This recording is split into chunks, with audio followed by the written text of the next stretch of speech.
One. Welcome to an odd little thing that we're doing. Since the week that we're publishing this, we have finals. Yay! Yay! Oh my gosh, I hate you so much. We're gonna kill each other. And by each other, I mean ourselves. Yeah, there you go. But yeah, so we are recording this session right before the one that comes out on Wednesday. So last week for you guys. But yeah, we're going to be talking about what's happened up until the point of where we're recording this, and get some insight for some things. So I don't know, how you feeling about the episode right now, Jex?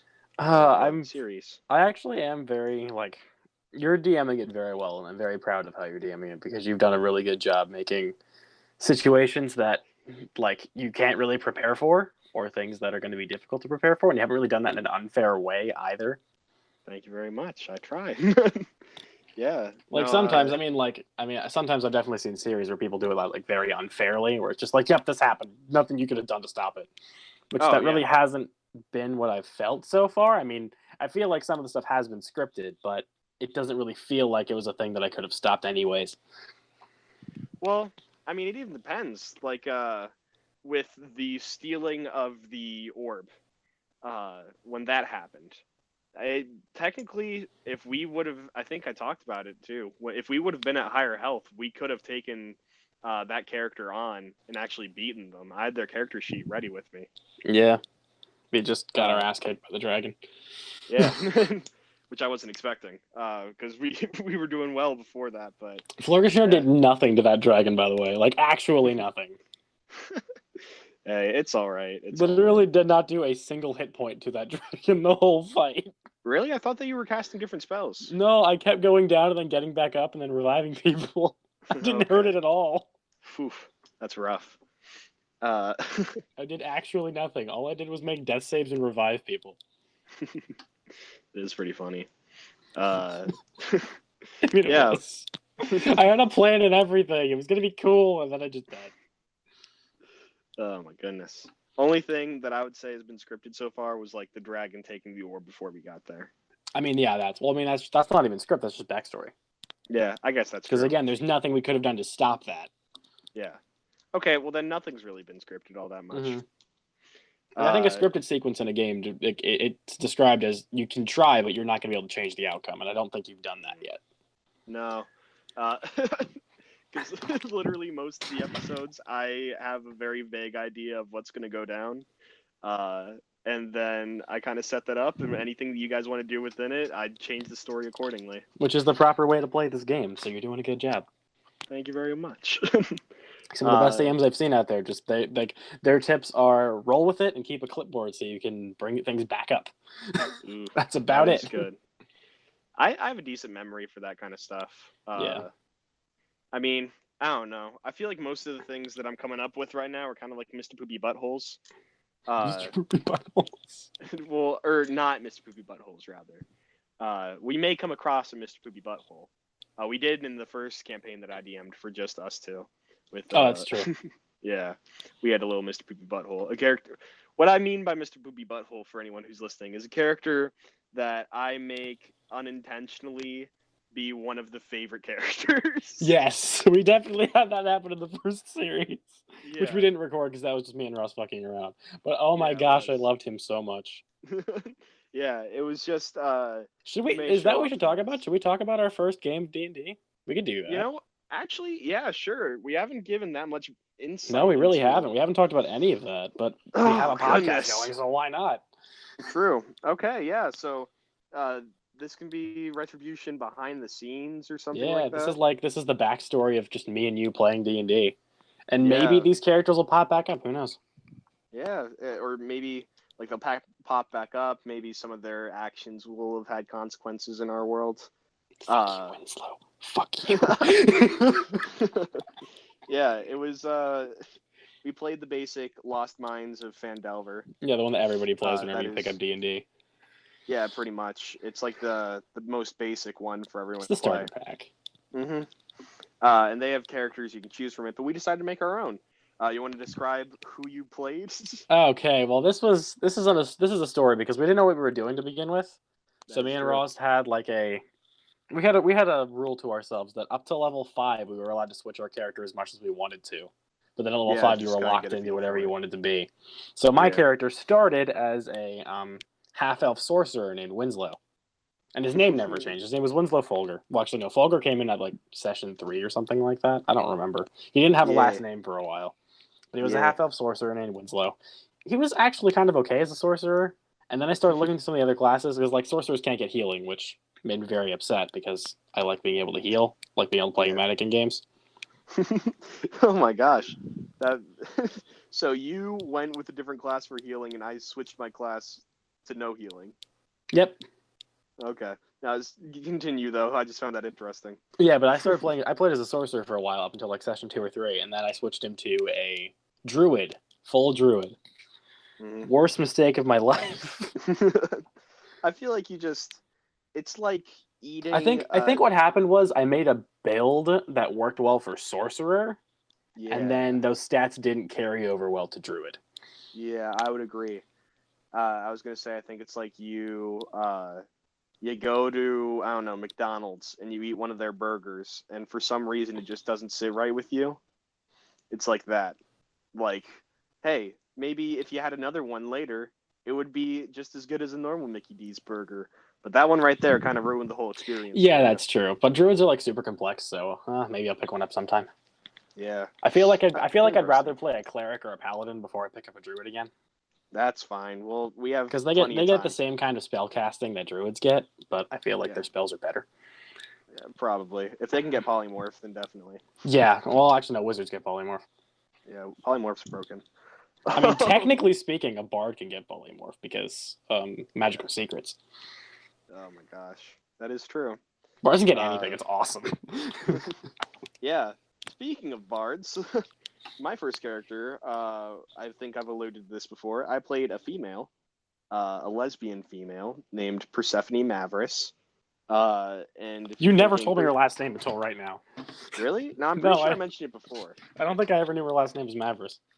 Okay, yeah, no, her last name's Mavris. Her first name was going to be Mavris, but I chose Persephone because if anyone thinks the name sounds familiar, it is, because that is actually Hades' wife's name in Greek mythology. Now, plot twist, she's lesbian. That you already started with that. Did I? Okay. Yeah. Well, I'm sorry, guys, but yeah. So no wife for Hades.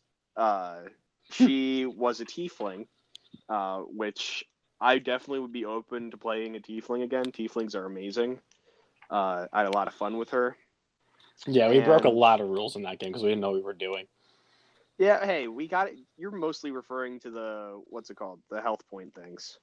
No, the health point things, that was a thing. Also, the fact that whenever we rolled a crit, we were allowed to double or triple our damage plus, not just the dice rolls. Oh, which made our characters very powerful. Well, your character showed Eldritch Blast. My character still died a lot for some reason. I really don't know why. Yeah. It's confusing, but hey, it was a thing. So yeah, she was a bardlock. So that's a bard warlock. That's what she started out as. Hello. Hey. Hey, we're doing the Jex&Ross podcast. We're talking about our first ever D&D characters. Yeah. Oh, Mev. Give you some insight as well. Oh yeah, we can talk about Mev. Hey. Yeah, we're talking about Winslow and Persephone. Yeah. Oh my gosh. No, you can totally talk about Mev. I'm just getting through Persephone right now. Yeah, sure. Go ahead. I still have to clean up. That's fine. If you just want to mute yourself and tune in, that's totally fine. I will. Sounds good. I'll be still listening, but I'm gonna pop in every once in a while. That's fine. We're just having fun. But yeah, she was a bard warlock. She was all right as that. Very spell heavy. So have you never used any of them? Yeah. I used a little bit, but I was just too afraid of wasting them. You used like Hunger of Hadar. That's the only one I ever remember you using. Well, that was way after I was a bard. That's true. Yeah, no, then I switched from her being a Bardlock to her being a full-on Warlock, a Hexblade Warlock, which, by the way, still amazing, still a great class to Yeah, be. Hexblade is a good class. Yeah, I definitely, heck, if at some point in the campaign, if I could play Persephone again, I heckin' would. She was a great character to play. I might get you, man. We'll see. Sweet. I mean, voice wise, I didn't really give her anything special. But you made an entire playlist for her. I did. I have playlists that's another fun fact. Fun fact, I make playlists for every single character that I have so I can get into the mindset of that character for sessions. Yeah, that's true. Yeah, you have a Persephone one, you have a Joji one. And yeah, a Joji one, and I've even jumped forward into making my next character's playlist, which we won't talk about at all. Oh my gosh, I love that playlist so much. Me too. I listen to it all the time. Yeah, Ross's next character, guys. Ooh, it's a doozy. And I'm gonna love him very, very much. He's a fun one. But yeah, Persephone, I switched from being a bard, but I did keep her whole backstory with being a bard in. And she was still proficient in the lute, so she could still play music. It just didn't do anything. Yeah, she kind of used music for magic casting, just for fun. That was just her style of doing things. In our lore, she created rock music. Mm-hmm. Well, was it rock or was it metal? Or was it just both? I think it was a mixture of both. Okay. Yeah, because heavy rock at least. Yeah. Because she was sick. She had a bunch of cantrips that she could use to make her rock sound better. She could sing. Basically, my whole playlist for her was just like hard rock groups with female vocalists. Pretty much, yeah. Yeah. I remember you looking through trying to find covers of songs with female vocalists, and yeah, it was. Ooh. It was rough, to say the least. Yeah, it was rough. My favorite one, if I had to choose a song to encompass her, I would say, I think it's Black Sheep, by, oh God. Yeah, I forget the band, but basically, look up Scott Pilgrim, Black Sheep, full song, because I like the vocalist that they sub in that version. Oh, I know exactly which one you're talking about, yeah. Yeah, that is great. I imagined Persephone loving that song. For Joju, I would say the songs with him would be either What Do We Do with the Drunken Sailor, or there's this one about sugar cane. Oh God, I forget it. Like picking cotton, moving on to sugar cane. Yeah, I mean, the playlist is up on Spotify if people are diligent enough to find it. Yeah, I would suggest not to look for it too hard because I do have that tied to a bunch of personal things. Yeah. It's not really a business one. I can make a business Spotify and just I'm the only one. I think I'm the only person that follows you on Spotify, so I've seen all of these playlists. You're actually not the only. I have my ex who still follows me on Spotify. Yeah, and one of my me and my siblings' friend, who I'm decently close with. She also follows me on Spotify. Yeah. But yeah, no, it's a lot of fun. We have a time. Yeah, I've never gone, so I mean, I haven't even made a playlist for Florishner, which I really should, because he's been like my favorite character so far. Yeah, well, that's because Winslow sucked. Winslow was really. I don't even like. I think that might have been what it was. Is that he was built to be a good sorcerer, and then I played him as a druid, and his stats really didn't work out for that. Yeah. Like he wasn't strong. He wasn't smart. Yeah, that was. He wasn't super dexterous. No. And his armor class was. I mean, he was a caster, so his armor class was pretty trashy. Persephone wasn't super dexterous, which was an issue at certain points. But you also never got hit for some reason. Yeah, I don't even remember why that was.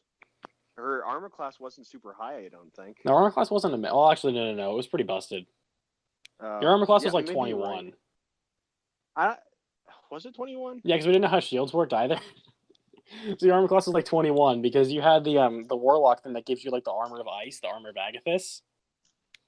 So that gives you a busted, and then you're able to add your charisma modifier to your armor class instead of your dexterity, and you had a shield. Yeah. Yeah. So you had like an armor cost of like 21, which is not how the game's supposed to work. But you had one. And if anyone ever hit me, instant hellish rebuke. So they would most likely end up dead. Yeah, and every kill you got temporary hit points, which would be like a buff to your health. She was really powerful. She was. I love her. If I could meet her in person, I totally would. And I'd give her a big hug and maybe a little kiss on the cheek if she was comfortable with it. I forgot about goat legs. I completely forgot until right now. Oh, heck yeah. No, I was just talking to Jex earlier. I was making... I was using Hero Forge to make little custom figurines of all my characters that I've played so far and my next character, since, as you can tell, I'm very excited for him. And when I made Persephone's character, I went through and gave her goat legs and horns and a tail and everything. It was fun. No, it was just Rudolph's reaction to goat legs. That was my favorite part. Legs! Oh God, you have goat legs! That's it. Yo, honestly, I forgot how I did his voice until you mentioned his reaction to the goat legs. Oh my God, you have goat legs! What are you doing here? Get out of my house! He was my favorite character ever. Oh goodness, he was a good one. Oh my gosh, I love him so much. Yeah, that was our Mr. Poopy Butthole. He was something else. What was his actual name supposed to be? I don't know. It's the NPC that you find in the zombie town in Lost Mines of Phandelver. Yeah, the guy that's supposed to be like a druid. Well, he's not even a druid. He's just inside like the druid's house. He's just this random old dude. It was close to Rudolph, but it wasn't Rudolph. It was something else. Yeah, it was something else that was weird, but like we were having a rough time pronouncing it, so I was like, screw it, his name's Rudolph. And then I made him a druid even though he wasn't supposed to be, and I was like, screw You made him it. like my favorite character archetype for you, which is a senile old man. Senile old men are a lot of fun to do. You play senile old men so hilariously. Well, because you got to remember that like most of them are pervs, and that's one of the best parts of senile. That's not, I mean, you did make him that he was a druid that called squirrels to his house and then fucked him. Oh my gosh! I forgot about that. Yeah, you did that. That was the good character. Lord. Yeah, he was. Oh God, no, he did unspeakable things to squirrels. Oh my gosh! Oh man, he was funny. Yeah, no, that was. I'm crying. This is amazing. I forgot about it. He was too good. And then we turned him into our butler somehow. Yeah, because we defeated the dragon that you fight in Lost Mines of Phandelver. Yeah. Like the big acid dragon that's supposed to be like the final fight. We kind of just left, came back, slaughtered that thing, and then you homebrewed in that if we beat the dragon and brought it back, which I believe I bear suplexed the dragon. I remember doing that, and it was amazing. Yeah, I think you did. Yeah, no, it was good. Yeah, that's how we killed it. It was a flaming sphere because I was a druid. I could do flaming sphere, so I had a flame sphere, and then I tackled the dragon and I like whipped its neck right through the flame sphere and cut off its head. Oh yeah. Yeah, then we brought its carcass back, and we got one legendary item each. We got D100 checks, so yours gave you a level 7 or 8 spell, which I believe you chose Mordenkainen's Magic Mansion, and then learned it. Yep, that is correct. And I got the Scimitar +5. Yeah, that's right, yeah. Well, that was good. I think Rudolph actually gave us that. Rudolph gave us both those items, yeah. Yeah, no, that was fun. Yeah, Ash, you want to get into Mevia? Sure. Oh, Mev. Oh, Mev. Mev was she was a changeling, and she I don't know. For everybody else who's confused, this was a different game. Yeah, Mevia was not in Phandelver. This was one that I was DMing before. Actually, this is the one where Jojo and Flourish are in. Yeah. Yeah. We this was where we came sailing out of. That's episode right before then, which we didn't record. We said goodbye to Mevia. Yep. Yeah, so you guys are talking right now. She how do I say it without being like, she was a pervert. Oh my God, definitely. That's right. She had the whip. That was your weapon. That was the one that you chose. Her main weapon was a whip, And was it I think it was a magical whip, It was a right? whip plus 2 called the Septimus. Yeah. It was called Sep. And what did it do? Didn't it do like I mean, it was just a magical whip, boatloads of but you used damage? it for something that I don't think you were. Some wild stuff. You used it for some wild stuff with that character. Not even really for Yes. attacking at all. I killed a horse. No. You did. Oh yeah, that's right. Oh my gosh, yeah, the horse killer. I killed a horse with my whip by accident. You were trying to By whip the horses to get it to accident. move, and then you killed it. You say by accident. All our characters saw was you whipping the horse in the butt in one foul swoop. And it just died. And you got surrounded by werewolves. Yeah, and then you became a werewolf. Yeah, you got bit by a werewolf did. because the cart wasn't I moving did. fast enough. Because you killed the horse. Mev's background, she was a gladiator. And that's one of the things I really loved about her, was that she had like this badassery about her, that she was a gladiator. Yeah. She was just a kinky ass gladiator. Yeah, pretty much. They got hit on by what she assumed was like a 5-year-old. Yeah, Well, yeah. It was kind of hitting on until you changed into your changeling form, and then Joji was like, "Oh God, why did I ever do that?" No, we were in Barovia. You lit a building on fire after scaring the crap out of somebody. You lit a building on fire, and then did a triple backflip out the window while eating cereal.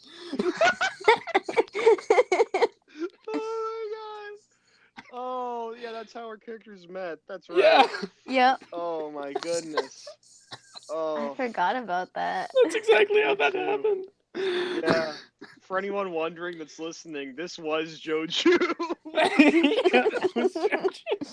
This was when This I campaign- actually. This was the pre-written Curse of Strahd campaign Oh my God. that I was guiding Joju and my character Florgishner through, and then we threw Mevia in later, which is why the meetup time was different. Yeah. Oh God, that was some good stuff, man. Yeah, Oh, that was man, really yeah. fun. Oh gosh. You lit the building on fire, and the whole city was after you. Oh my lord. Yeah, no, that was whole city was. I had multiple cities after me. Oh yeah, This is what happens when you let Joju play in an actual campaign. yeah. Well, for anybody who's actually tried to run Curse of Strahd, you know that it's designed for good characters, which we had 0 of. Oh God. I killed the first quest giver.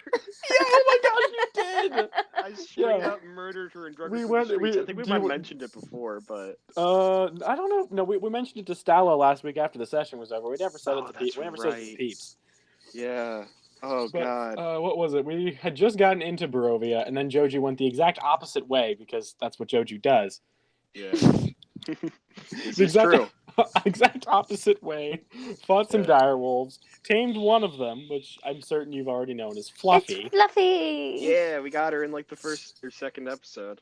It was the very first session within like 30 minutes. Oh yeah, that's right. Yeah. No, it was some good stuff. It was meant to be. Yeah. Yeah, because you rolled like a nat 20 on the animal handling check, and I was like, well, okay, I guess it's yours now. Yep.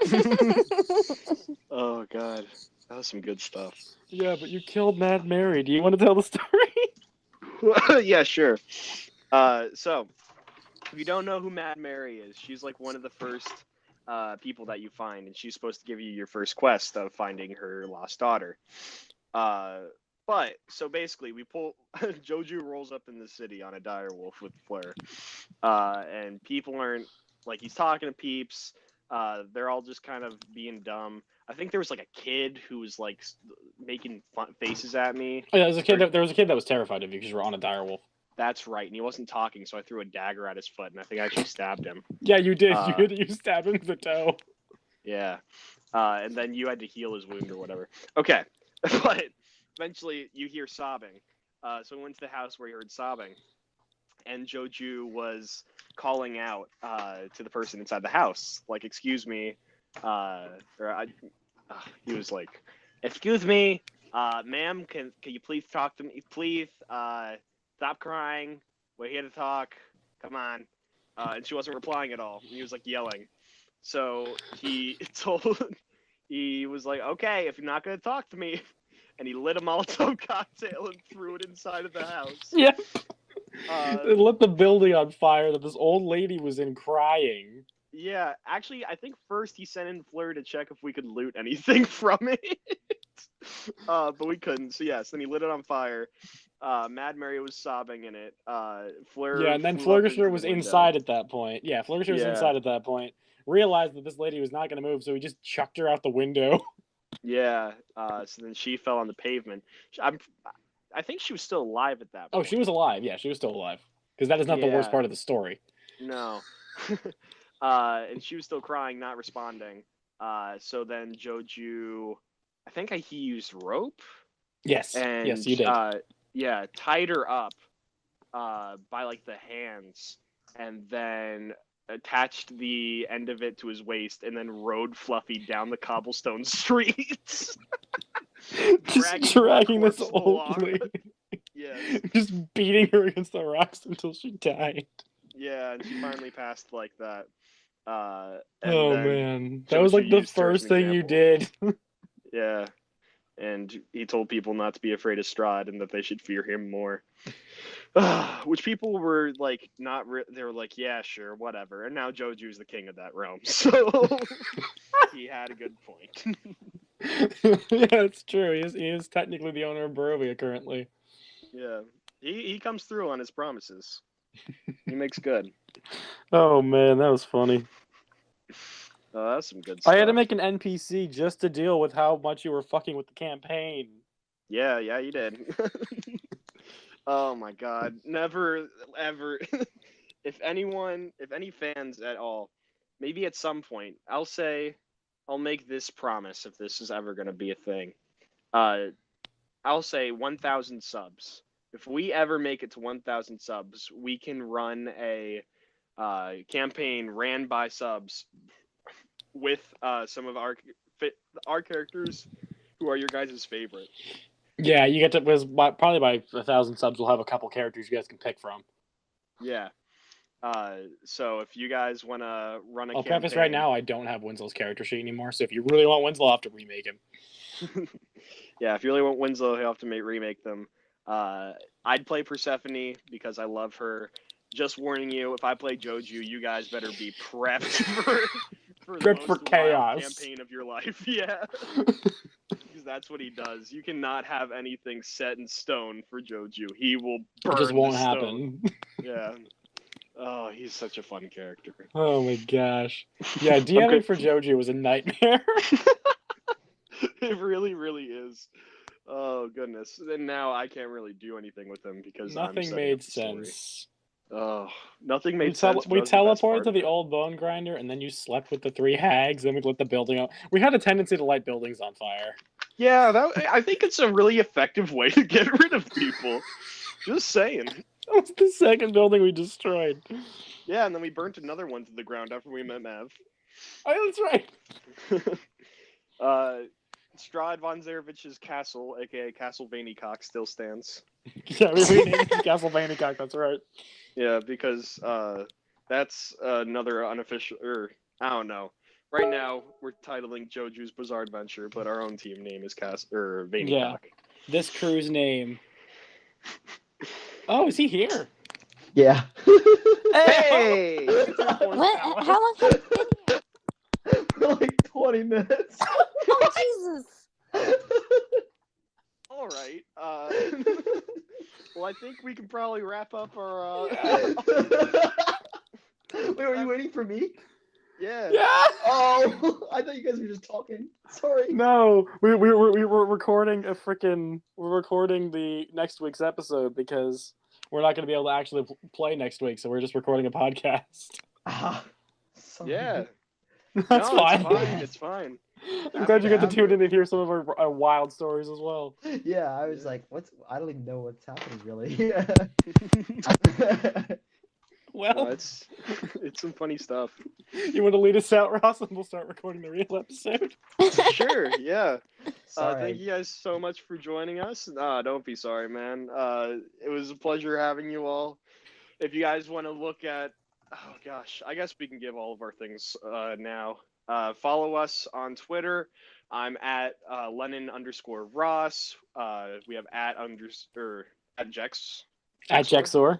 Yeah, at Jex&Ross, and then at Classy Miss Ash. Within the next month, I should be getting up the subreddit. I already have my page. I'm just waiting like the 30 days to be able to make it. And yeah, as always, I hope you guys enjoy, and never drink Sprite while taking a shit in the middle of a forest in Australia. Thank you. Words of wisdom, truly. Bye.